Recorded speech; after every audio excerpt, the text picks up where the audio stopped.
What is a human? 1. What is spiritual freedom? All Indian religions preach the liberation of the soul as the ultimate goal. Human beings are conscious of their individual dignity in their inner true self through meditation. All the activities of an individual are expressed as the manifestation of the personal ego. Human beings are aware of the existence of something universal in their soul, such as the truth of the universe. This soul, which can be called a spiritual ego, has a small desire. In order to obtain the supreme state, it is necessary to abandon the personal ego. The work for this is aimed at the union of the individual and the eternal truth. Stay in the riverside of Benares, the sacred place of Indian Hinduism, and in the cave in the woods, and devote yourself to meditation. Poetry and philosophy coexist in nature in India. It's an ancient religion, Brahmanism. It may be due to the fact that the Vedas themselves, which are prayers, are poetry. This remains as a psalm not only in India but also in the Old Testament, Jewish prayers. Islamic prayer is also poetry. Since ancient prayers are recitations, they naturally produce prosody. And useless phrases are scraped off in people's prayers. It will be a poem that touches your heart. Let me introduce an example of that prayer.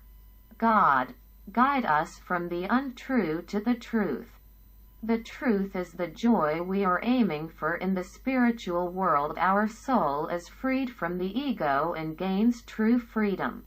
The idea of liberation is deeply rooted in the lives of the Indian people, with prayer and pure expression of the heart, and have been soothed by God. In Buddhism, the sutra called Dharani Sutra entrusts the feeling of devotion to the Buddha to poetry as a sutra. It is a sutra dedicated to the Buddha. I was the leader of India's independence, the battle to gain the freedom of the oppressed people, Gandhi, Nehru, the father of Islamic independence, Jinnah.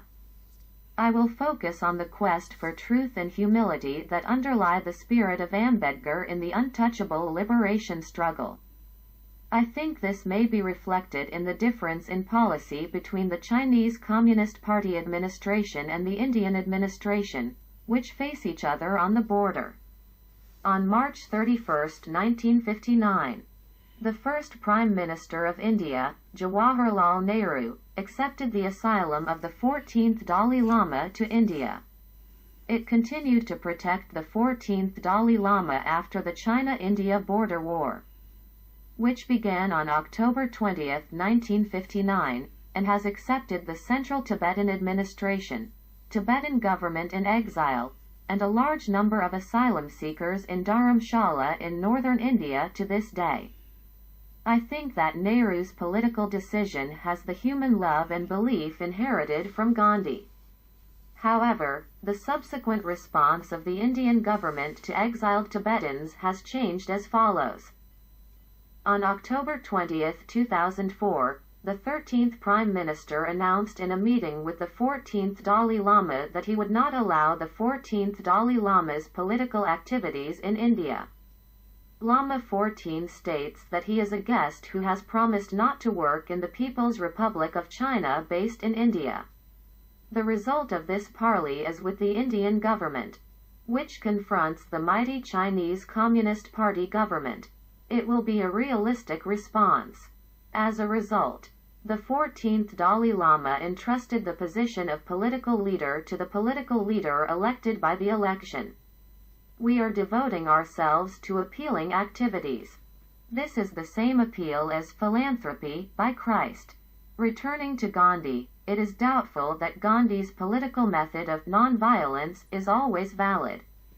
The Indian government, which confronts the mighty Chinese Communist Party government, accepts and protects the asylum of the 14th Dalai Lama and the asylum of Tibetans. and at the same time strengthens its armament and has a powerful army, navy, atomic bombs, missiles, nuclear submarines, and aircraft carriers.